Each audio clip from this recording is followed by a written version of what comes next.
That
okay.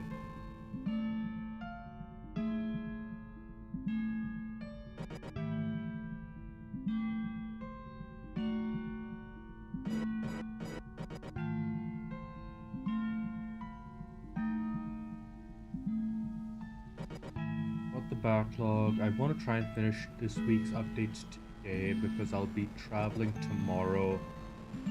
Technically, day after's updates is good enough. I can get in time, but I also have a work thing that I will be on call for. Huge pain.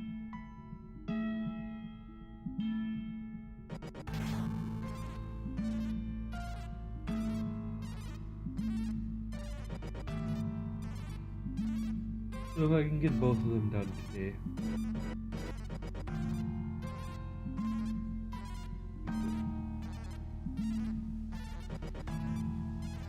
Minimum one, ideally two.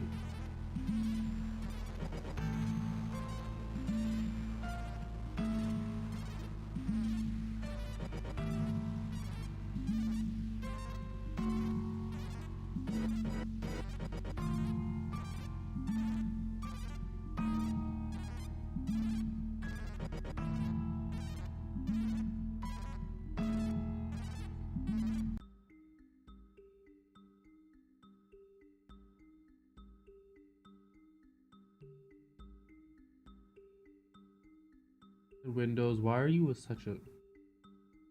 I don't know what Microsoft feels... It feels like Microsoft is trying to run their own damn OS into the ground.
What would you even...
Sign game.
Ooh, what happened?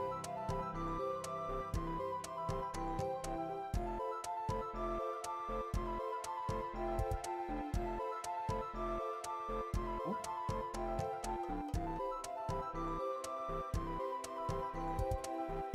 Ah, yikes.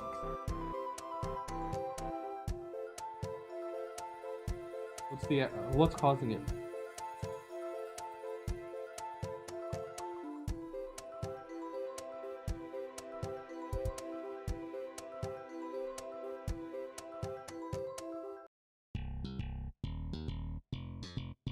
That's really unfortunate.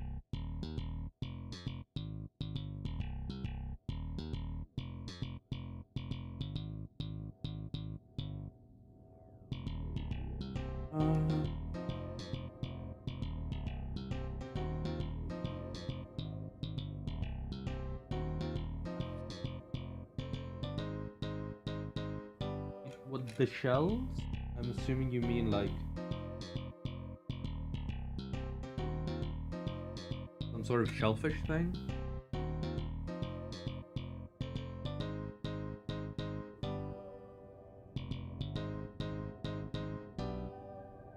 That's unfortunate. Seafood's delicious.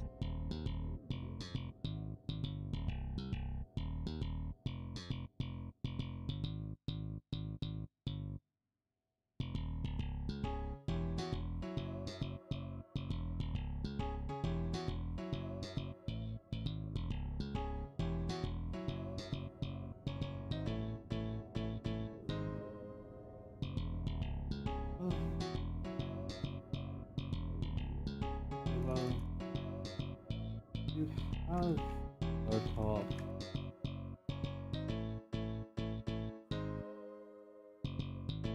Um,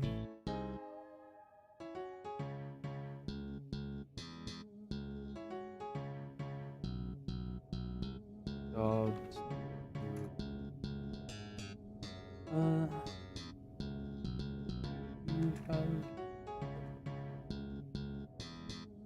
you actually all that much about them.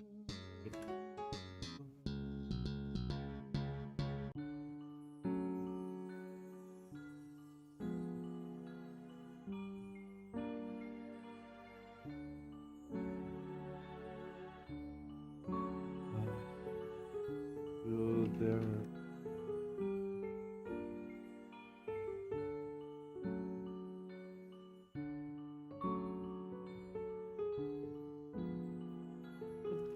Doesn't tell that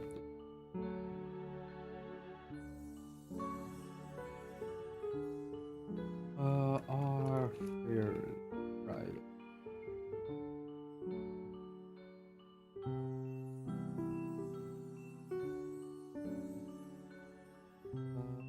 Hope to your um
usual.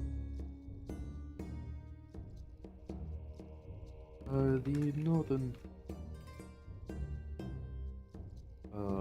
Bank is on the far side of project that have taken up your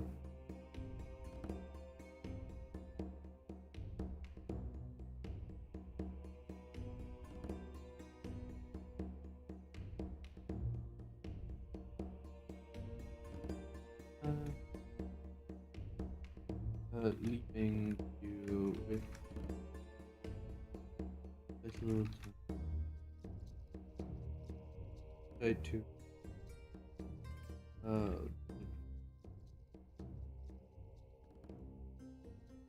leaving you to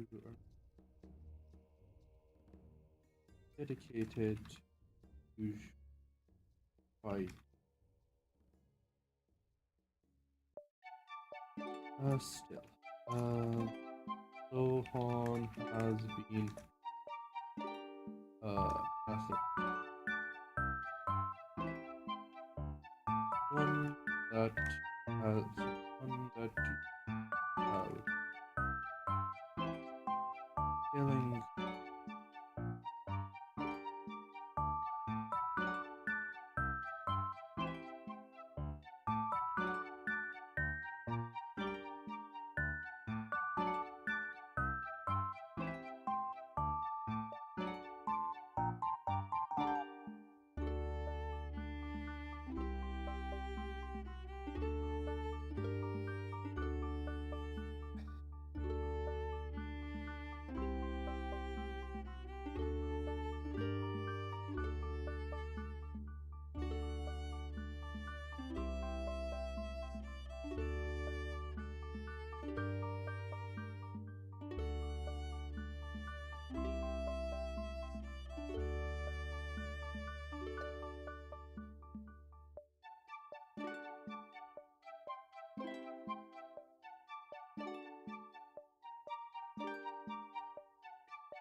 Sohan has been one that you've come to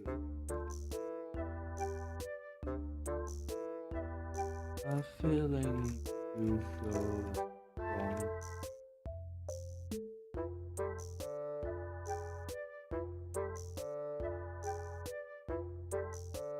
While the has been covered.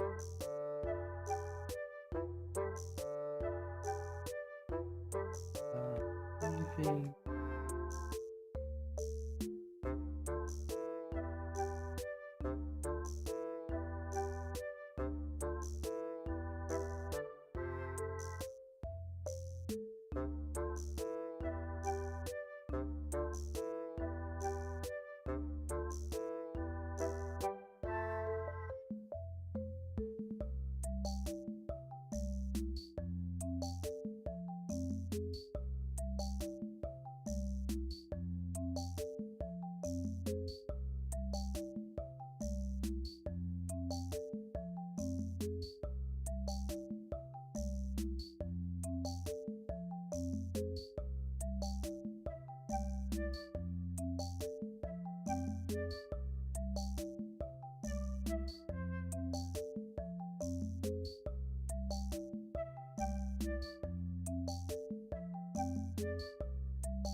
You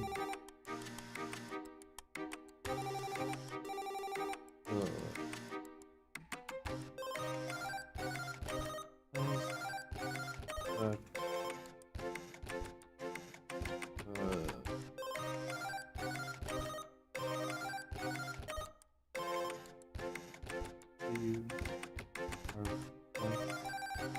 overextended. Or otherwise, not.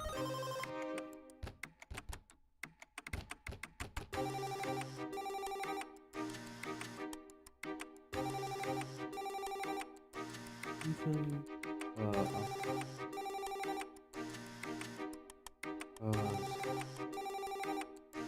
even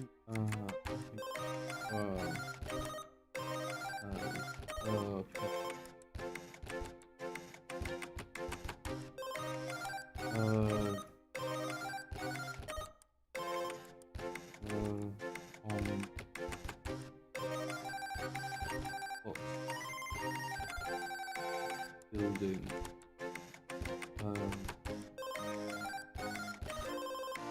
helping build relationship or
Adam Kohaku even more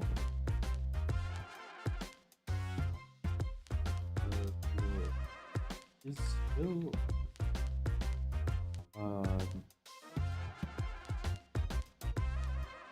you're still the primary for the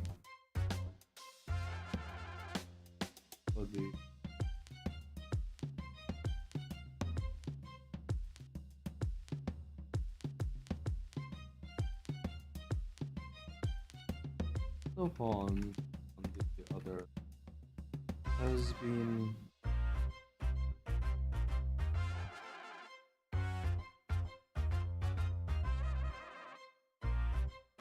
the last time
Last time you and were all in a together was studied to the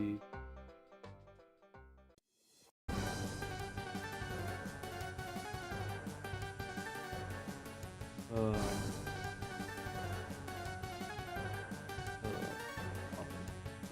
that you go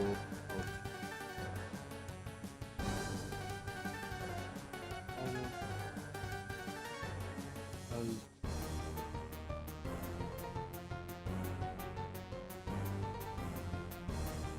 and record that abroad. Lovely.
Thing called RoboCopy.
30.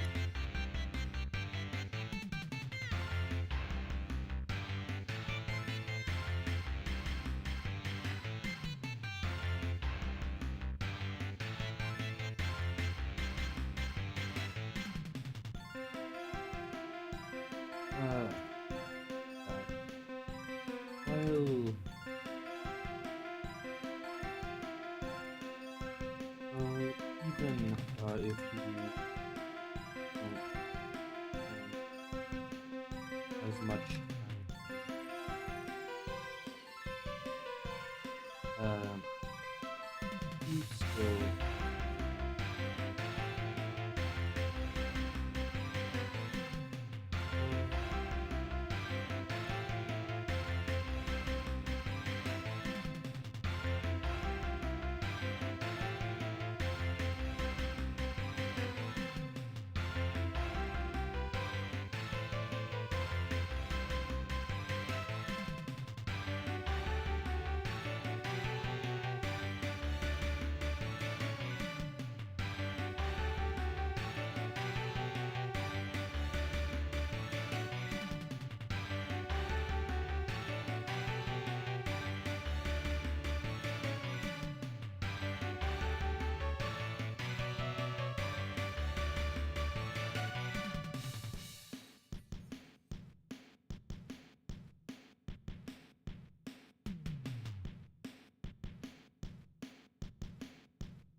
Sohan and of doing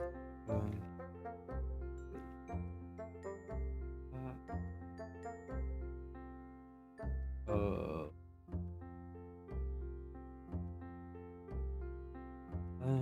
with the expansion, Sohan, both Sohan are have been on the front of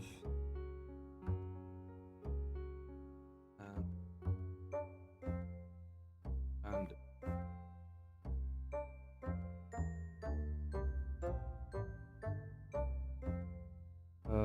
use of magical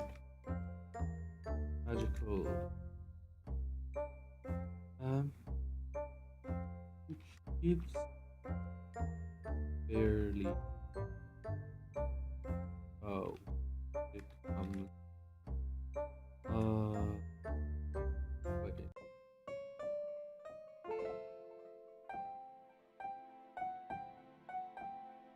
With the flying, it is possible for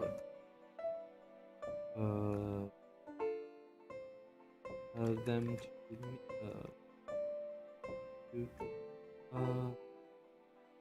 end their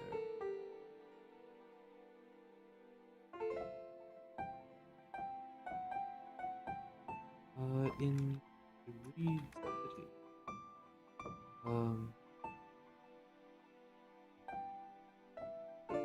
Given such an event, such time would not be as short as such their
let's see.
the that alone, the per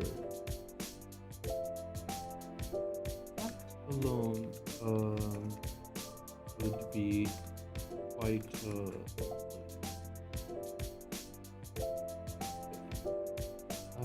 but more important. It would be perfect ground for you to get away something that might be considered more less valuable. That you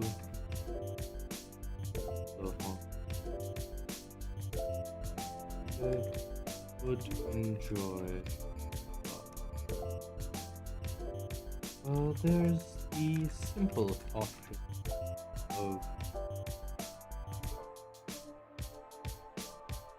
trying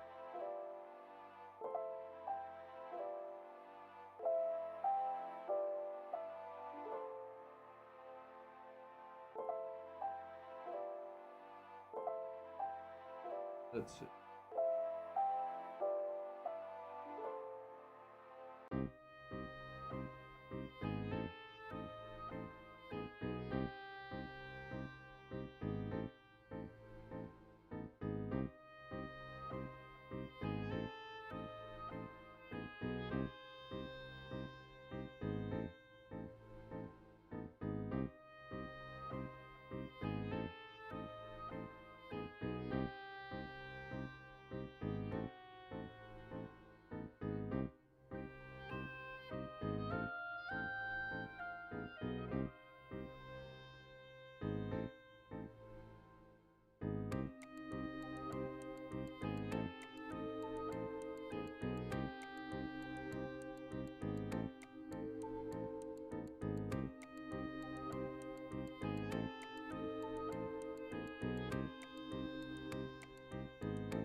Of giving access to a preference of the say of the harvest from the of the next harvest from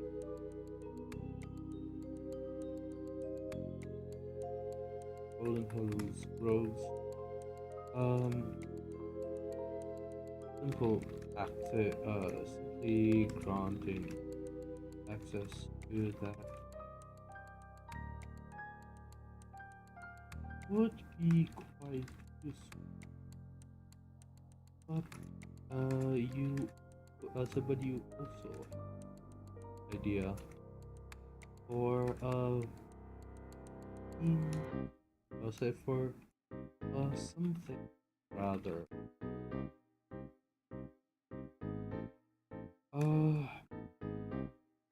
you recently developed magical that draw on it is fairly and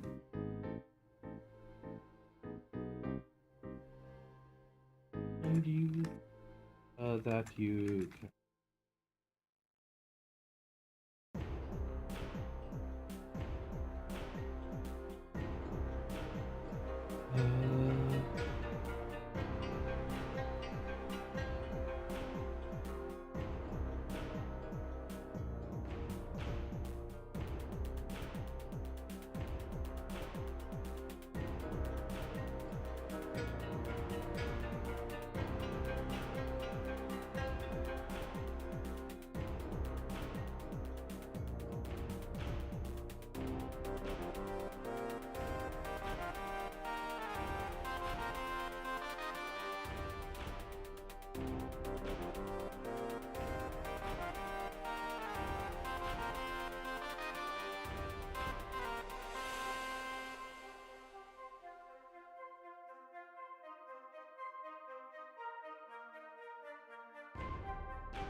will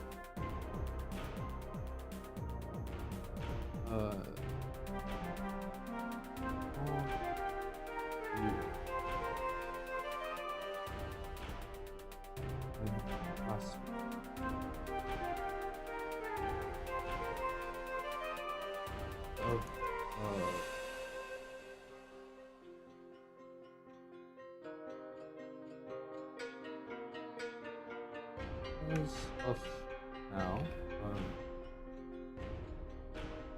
you have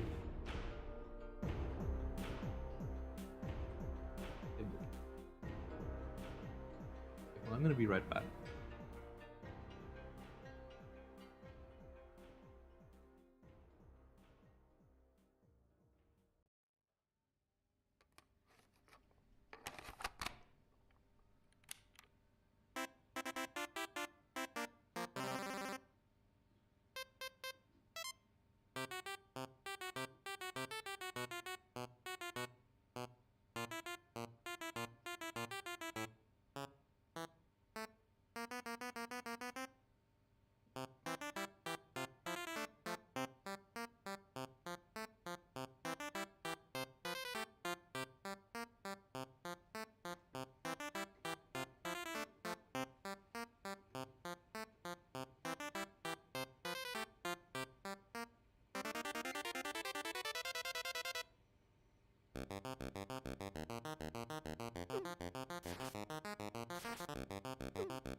Cool. How you doing? I really need to get back. I need to finish Pantheon, don't I? Fortunately, I'm really busy lately.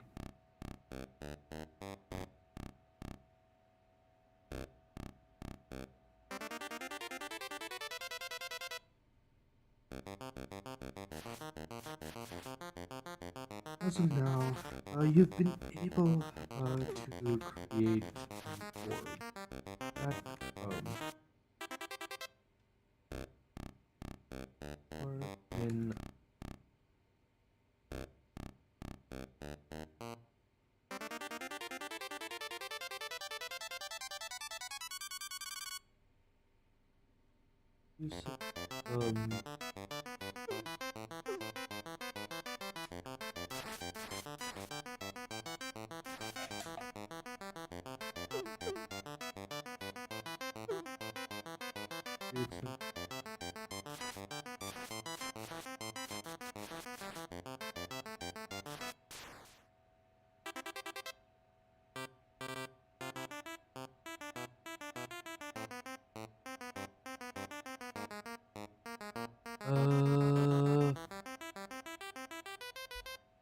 my apologies if I do not sound great.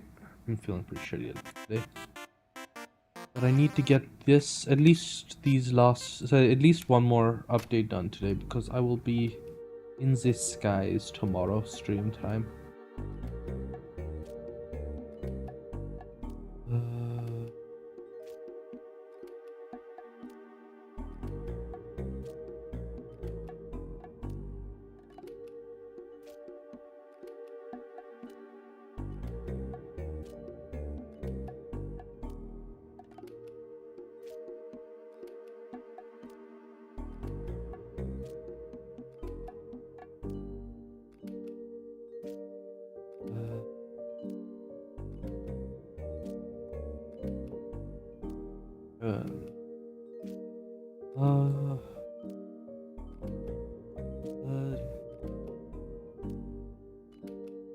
your current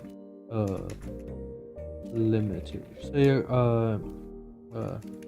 Your prototype, however, is still quite useful.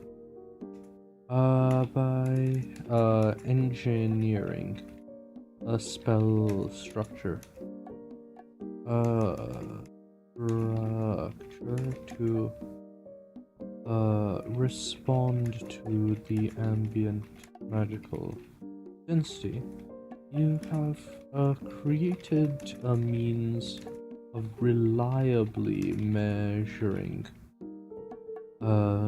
magical the magical strength of various plants and other plants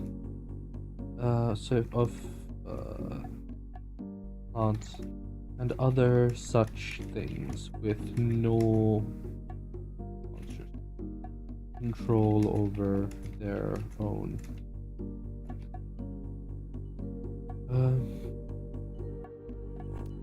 Your system is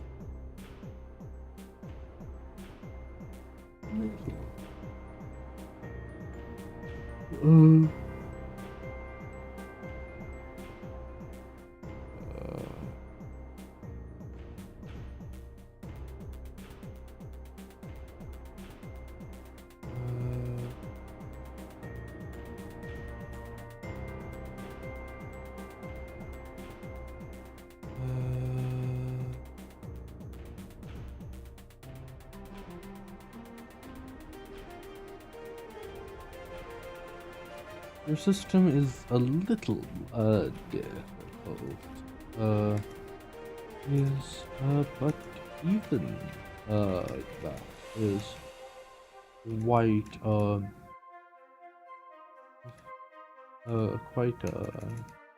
useful.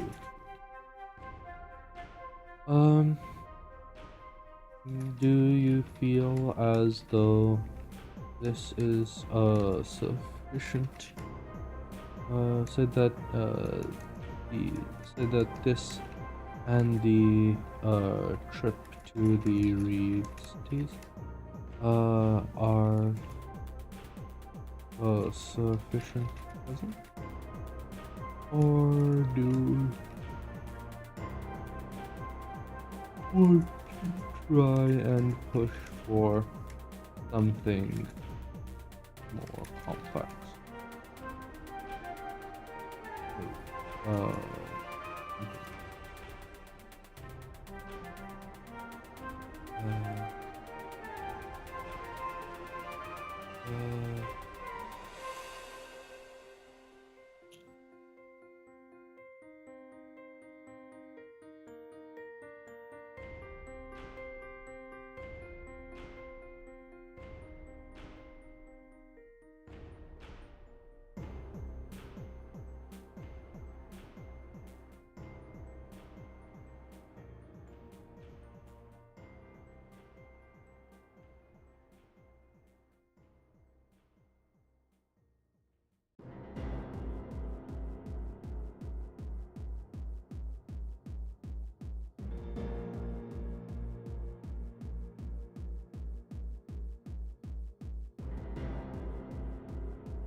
Post reply. Okay. That's there, and I just need to do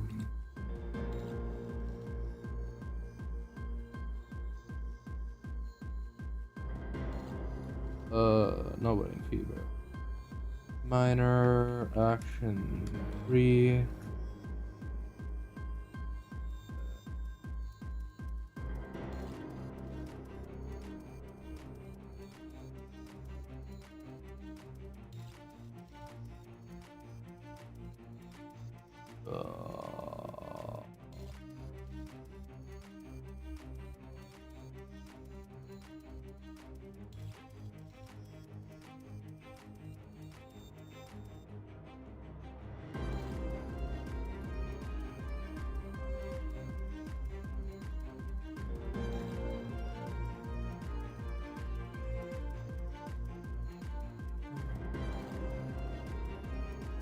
it takes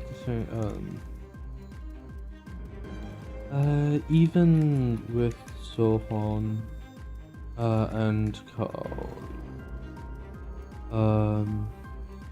yeah, it takes some time for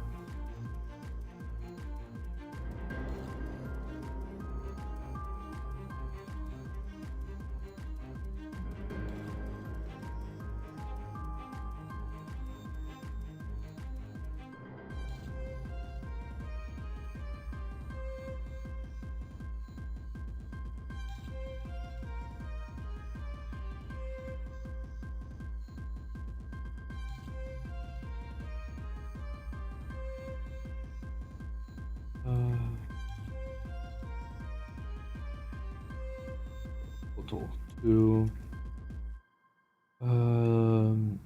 be in a good enough shape for the report.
The others, while not as seriously injured, are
The others, while not as seriously injured, are still not so were still not in great. So I'll give them some time to recover, aided as best you can with the product of Ryomaru magical.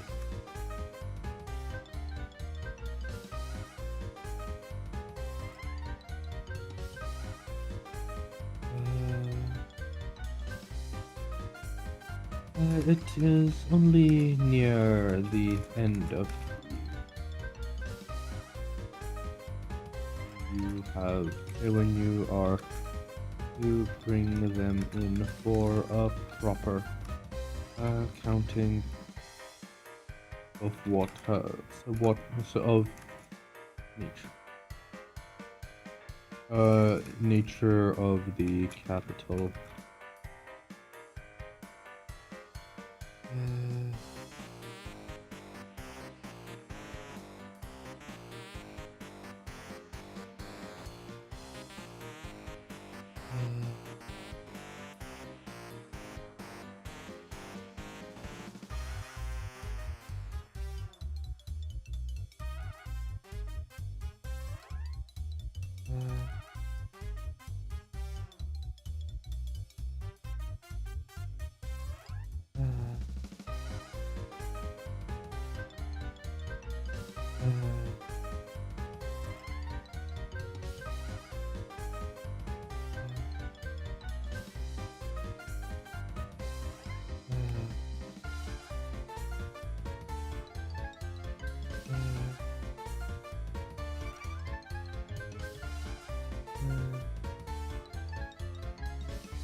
Uh,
It is the one.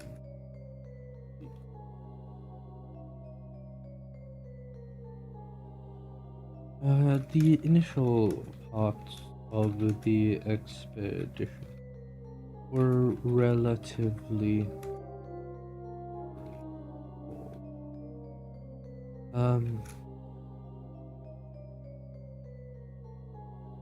at least near the edges of the capital waste, we did not encounter any true airborne.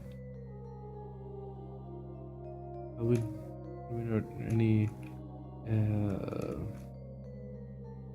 any altered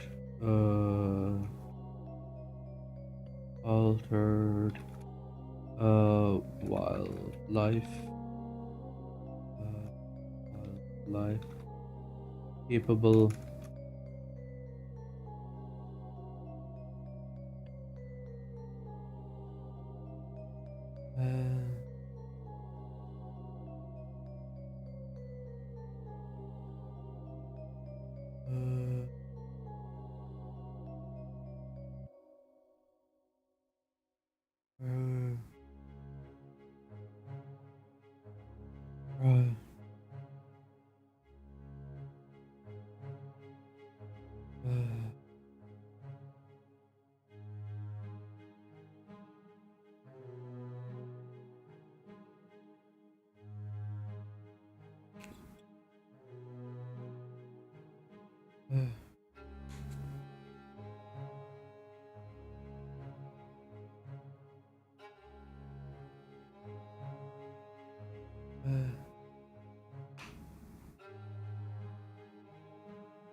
The initial part of the experiment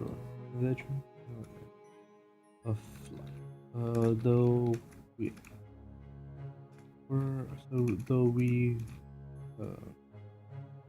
and bound threats. Threats were fairly stiff, though land bound.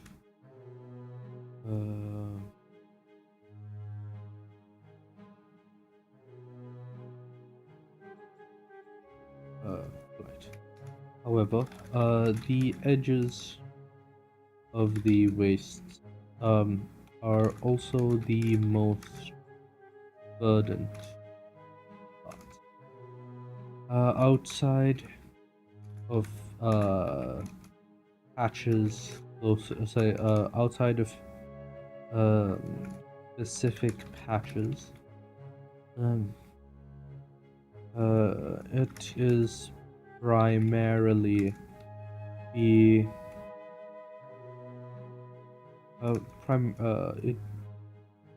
most verdant parts.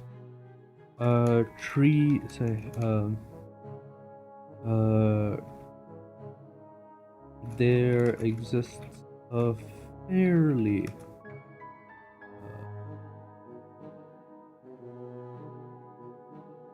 fairly consistent level, a consistent amount of shrubs and grasses that populate the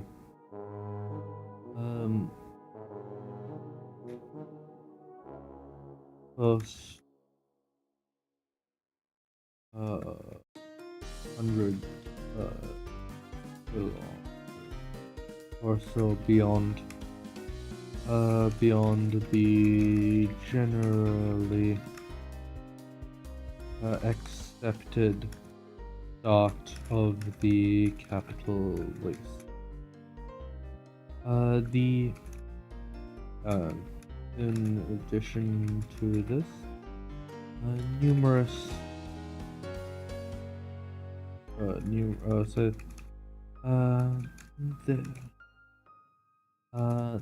there is the occasional tree, but by and large, the foliage remains relatively low-lying.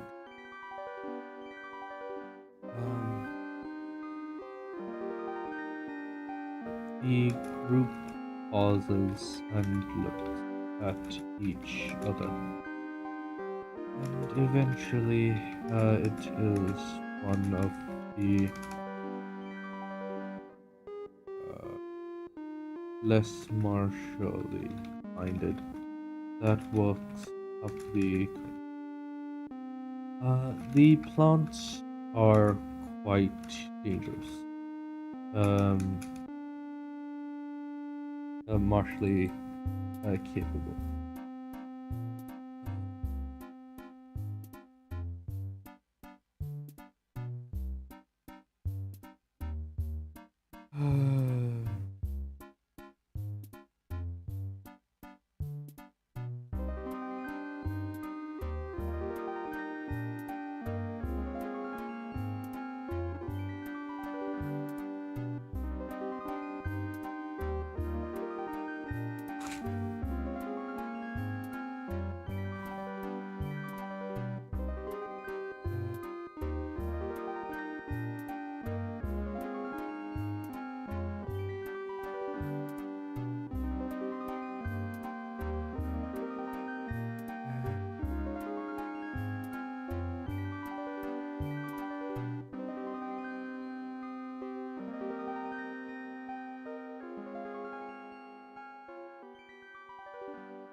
Plants are quite dangerous. Almost all of them have some sort of offensive magical ability. Either supernaturally sharp and sharp thorns, um, uh,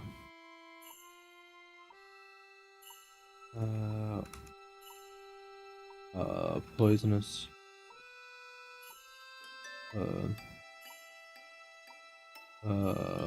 missions, or in a surprisingly common number of cases, the ability to move well, move enough to ensnare the unwary.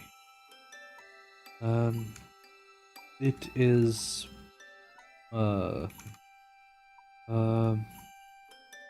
we have documented at least 6 species of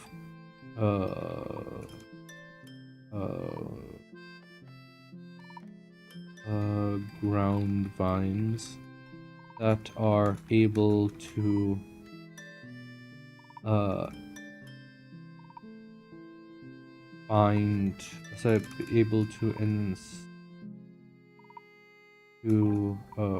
wrap themselves around human-sized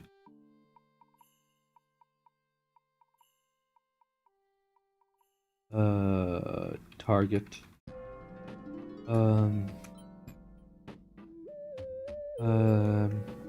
With enough force that escaping requires magical strength augmentation.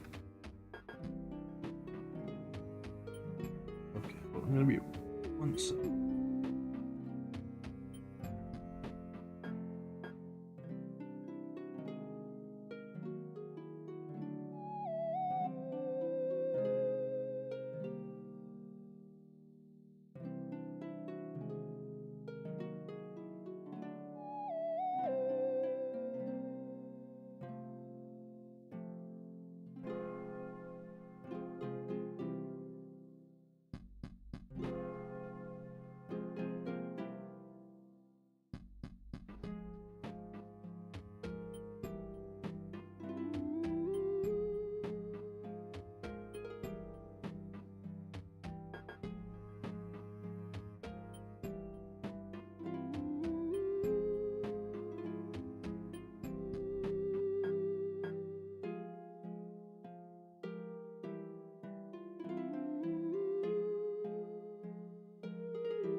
Algebra strength augmentation.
Magical.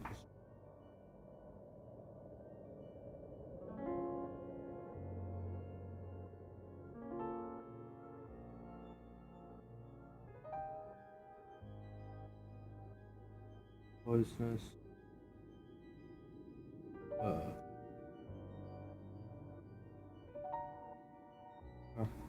Toxic. Other what? Toxic. Or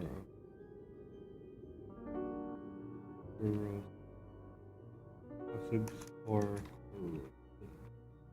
missions. Several more species are also capable.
I hope it clears up soon.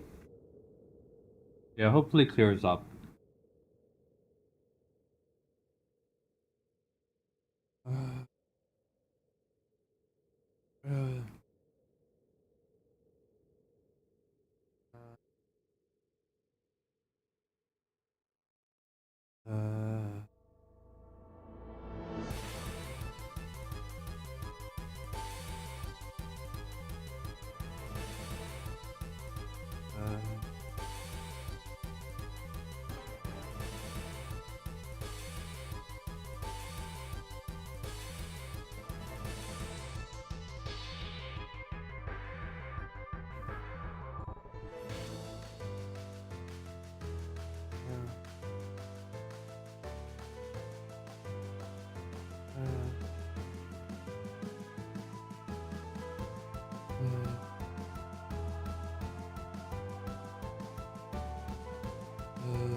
Ooh, nice.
Cool. So, several,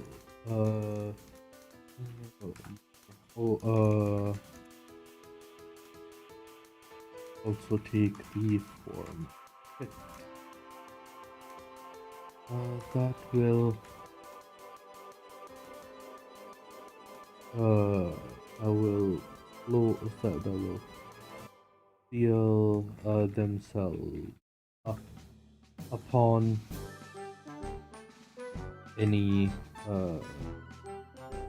anything entering. Yeah, a bit of a long day at work. I'm currently just finishing up the last of the chapters for this week. So last of the updates for this week. That includes the stuff about the capital wastes. And then I'm going to be working a little bit more on the Rasat prototype and maybe doing a little bit of work on the story. I did poke around a little bit at the prototype when I was working on the thing. Basically, the general idea is that we've got, these are the side jump, like these are the repurposed jump jets that are pointed to the side for maneuvering purposes. Razat, I think it's rapid, rapid armored, secure acid transport, something like that is the acronym I made up for it. Yeah, the idea is basically that it's got a big-ass fusion plant right in the middle here. And it's got... This is simultaneously a cooling system for the rear motor and also a downforce amplifier. Where basically it's got a big-ass vent here and it is yeeting air through like an EDF or something up this way with as much force as it's capable of. That is, it's also like using the heat from, say, the excess heat from the fusion plant to increase the compression ratio over there, so that it is getting as much force down here, well, when necessary. The other option is to route the output out of the back here for additional speed. But when it's pushing down this way, it gives much more traction, which means that despite the fact that I'm actually upping the weight from 8 tons to, say, to 15 tons, because I did the calculations on the armor, and yeah, just the armor is like 10 tons by itself. It's able to maneuver at not top speed, but a decent proportion of its speed, even on city streets. It'll cause damage to said streets, but... yeah.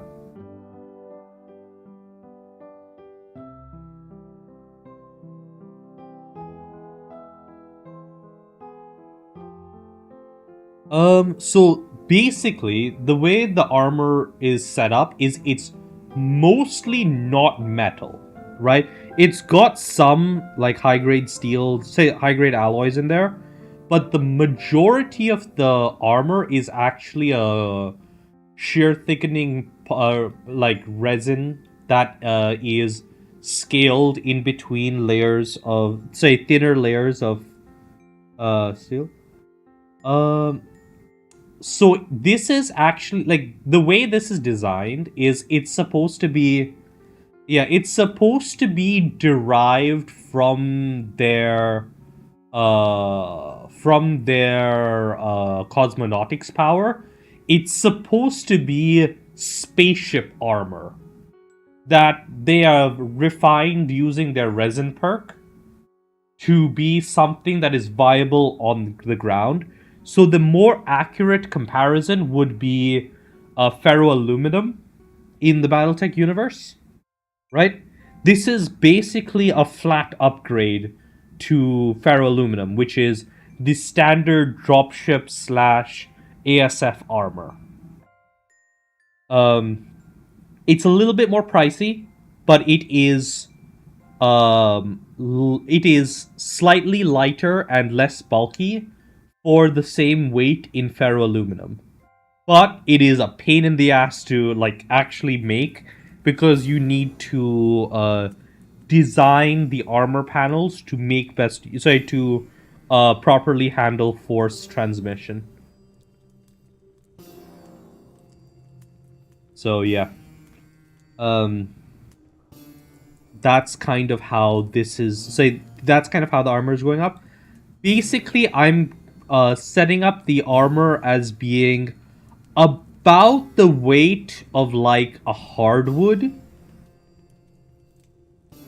It is fine. So for this armor, you have two options, right? You either have one-off boutique things, or you have just fuck off scale. Because as I say, there's like this middle ground of like between 100, say between like 50 units a year and 500 units a year, like that space, where it's really not worth it's not worth automating all of the construction needed to do needed to use this armor for any major production. But under that, you're going to have, it's like it's not worth doing automation anyways. So it's going to be boutique work at all, like to begin with. So, meh. It kind of just works out at like a scale of less than 50 units a year. Jun can cheat because they are able to like use their multiplication perks to do some um to optimize some of the project. But even that is a pain.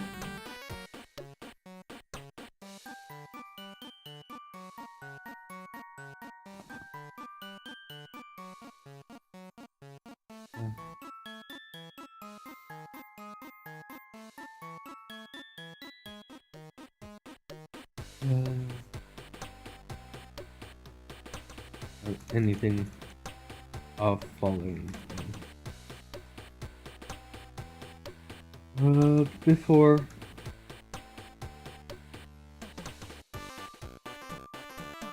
but yeah, Jun's perks have kind of made it so that but yeah, Jun's perks have kind of made it so that they're increasingly space focused, right? Because outside of because almost all of their technology is really, really well adapted to spacefaring science. They've got really, really good, cheap, I'll say really light computing technology in their silicon stuff, in the semiconductor tech. They've got really good options for light armor. They've got the whole cosmonautics block. Their steam-powered stuff happens to do pretty well at handling hypervelocity exhaust gases. And yeah, like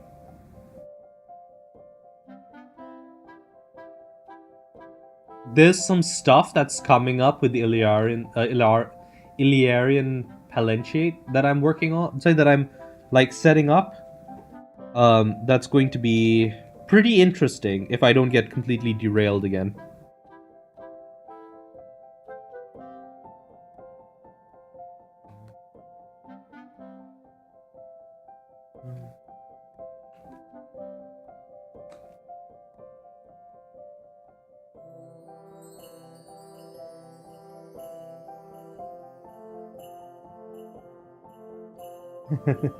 Yeah, but like the thing that I noticed when I was looking into the Illyarians is that somehow these guys make dropships, or at least seem to have some kind of space dock. Because the Free Worlds League, what do you call it? So the Free Worlds League sell blah blah blah blah blah blah blah blah. Where is it? Sell buys Free World.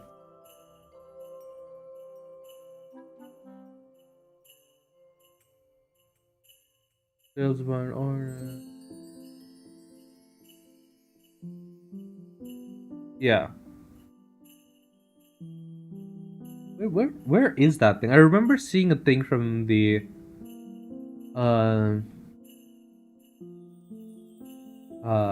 what do you call it?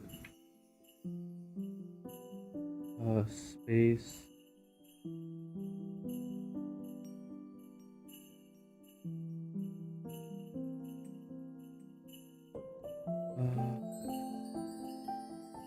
Where is the thing? I swear I remember seeing something about them making dropships.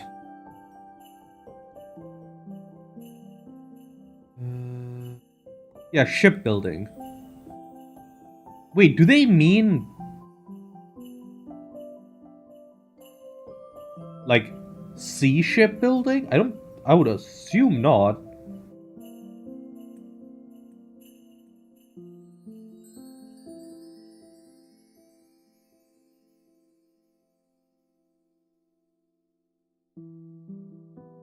I can't imagine a single hovercraft.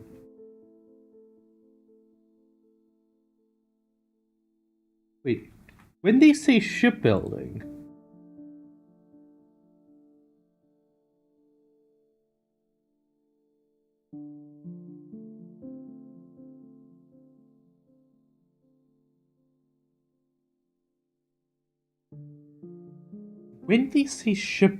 do they mean like actual water ships?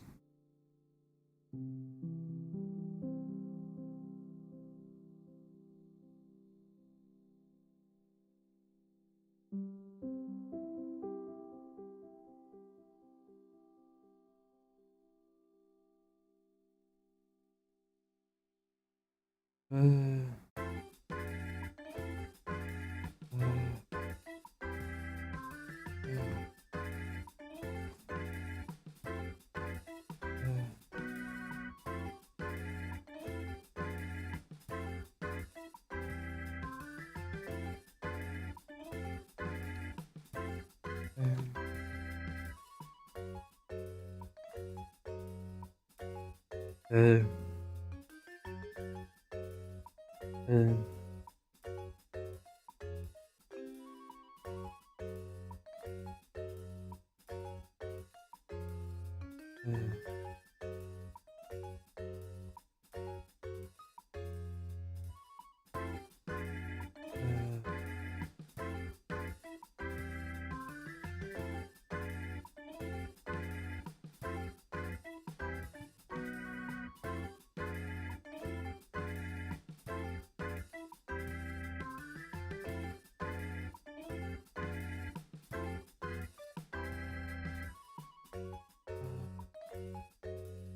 I'm going to.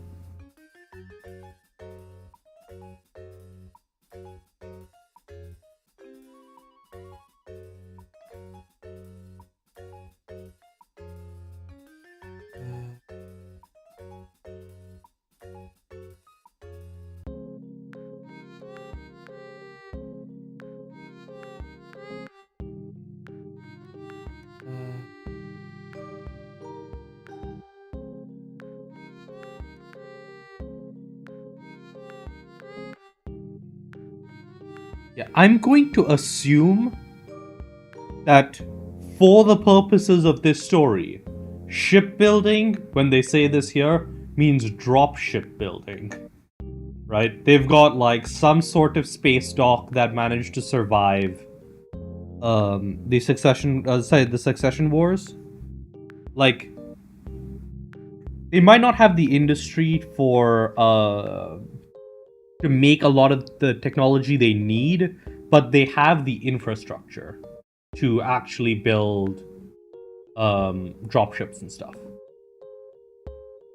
And like it's not many, it's like it's like 2 or 3 a year, but it is like their major industry.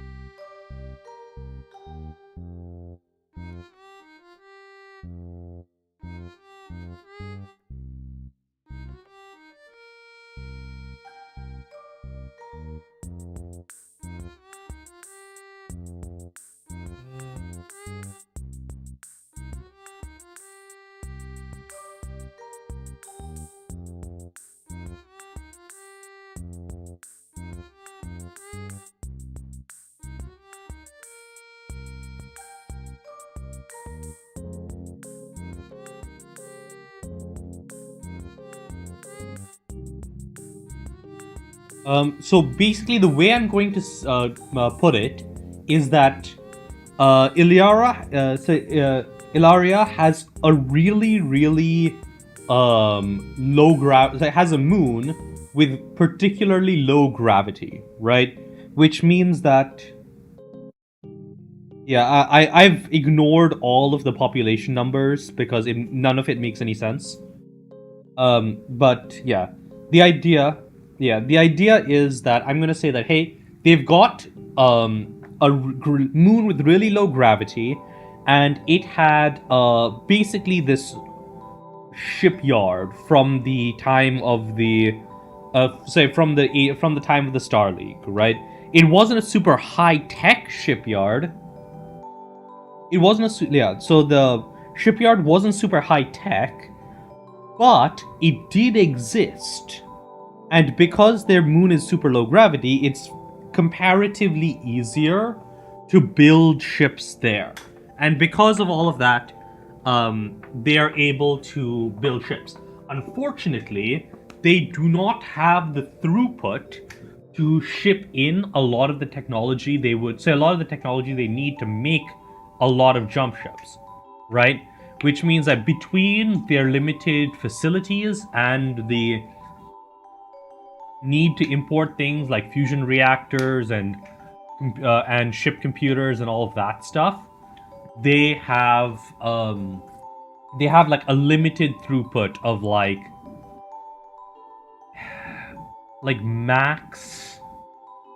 Like they usually have like 3 ships in 3 ships in the yards at any given time, and it usually takes them like upwards of 5-6 months to complete a dropship. So that's kind of what I'm looking at, right? Several more also take the form of pit traps that will seal themselves after bomb falling. And question how exactly they got that information.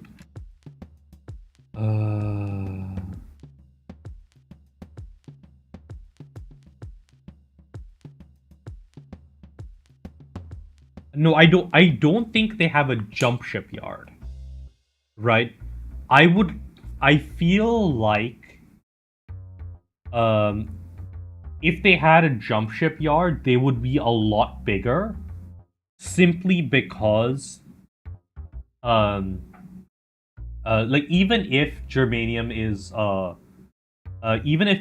is a big thing, their options for their ability to generate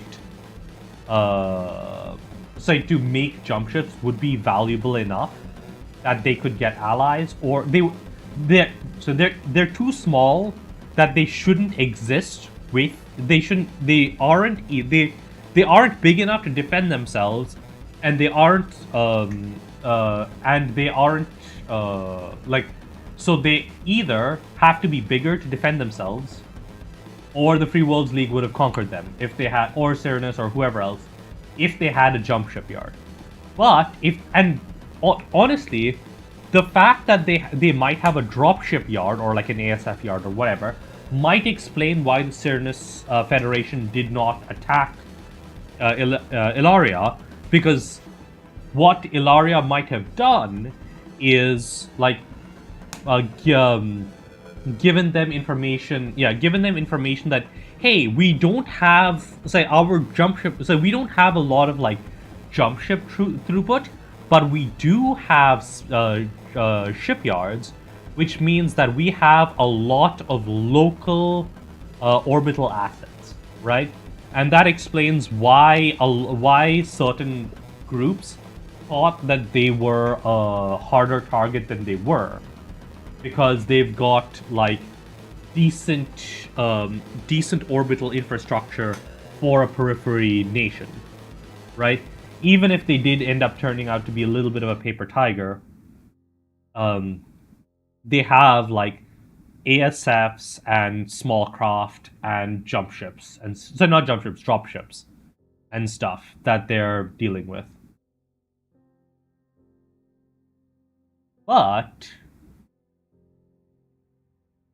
they are they recently sent a diplomatic sent one of their diplomats to make a deal with VIT. Specifically for Cosmo, but there's a lot of other things that VIT's selling now, including new, highly effective spacecraft armor.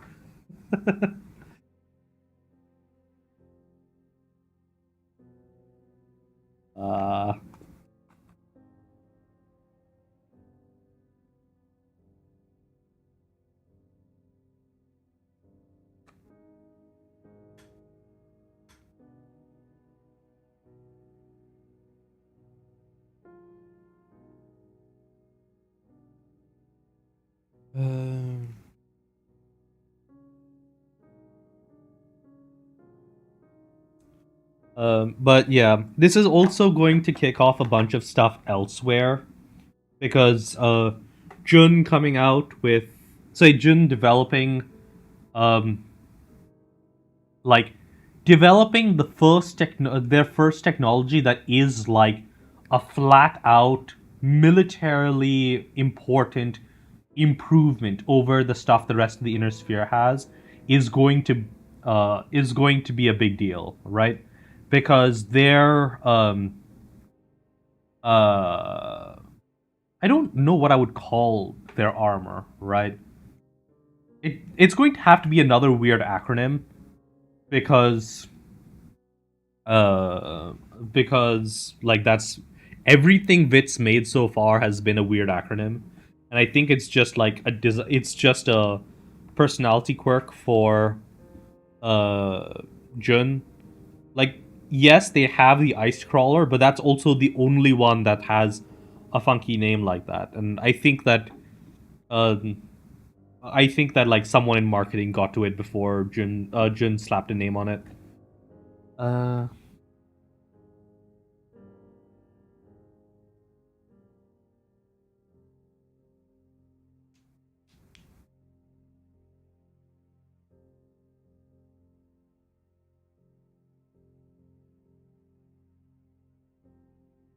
By the way, do you want to know the name of the shroud? Like the silly name I gave for the shroud. Called the Dis.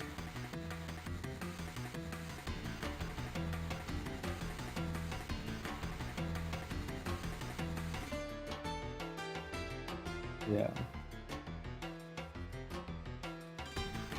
The Vita Dis is the deployable instant shelter system, and it has it has terrestrial and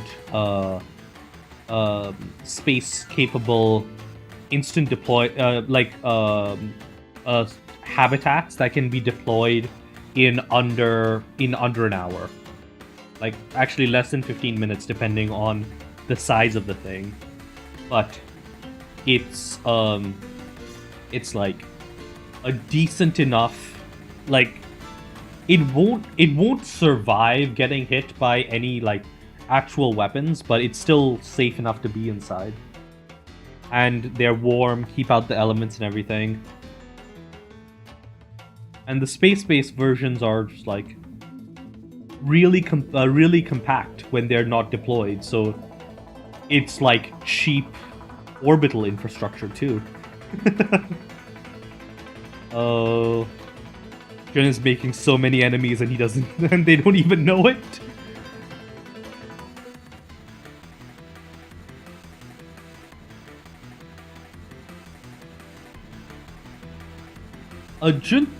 Jun sort of has that. They have mass control stuff, so they have an even bigger thing, right?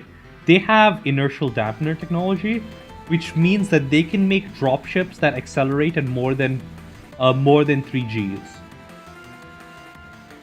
like, the limiting factor on BattleTech spacecraft is not the spacecraft. Yeah. It's not. It's the fact that it's the fact that the pilot would get absolutely pulped. Like the crew would get absolutely pulped if the ship went any faster for any significant amount of time. So yeah, they are like.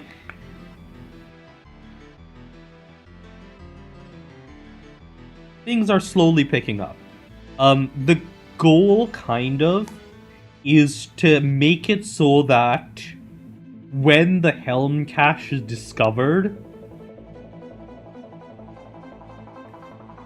Yeah. But yeah, the goal, sort of, for Jun's progress, like my benchmark, is that by the time the Helm cache is discovered, people are going to want it not because it means a military advantage over the other successor states. It's because it means that they have the technological basis to catch up to Vit. Right? Helm is going to go from, oh, we need it because if the other guys get it, they'll be able to outproduce us and then restart the Terran hegemony. It's, oh shit, if we don't get a hold of this, all the periphery states and like everyone is going to have Vit-based technology that is like actually competitive with shit that came out during the Star League, and we need to be able to catch up to this. I wonder what the Wolf's Dragoons are going to think when they come to an inner sphere that's had... they haven't arrived yet, right? They only arrive in the inner sphere in 3028. They only arrive in the inner sphere in 3028. So, they're going to arrive to an inner sphere that has had 30 years of Jun. Wolf's Dragoons? When did they arrive in the inner sphere?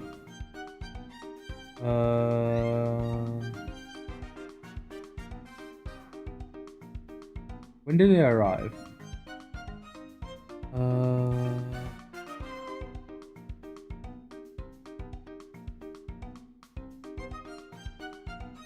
It was past 3000.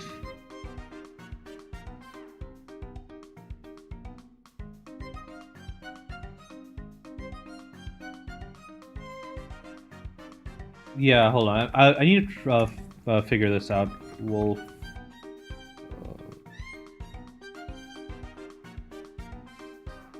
Oh no, it's 3005. My bad.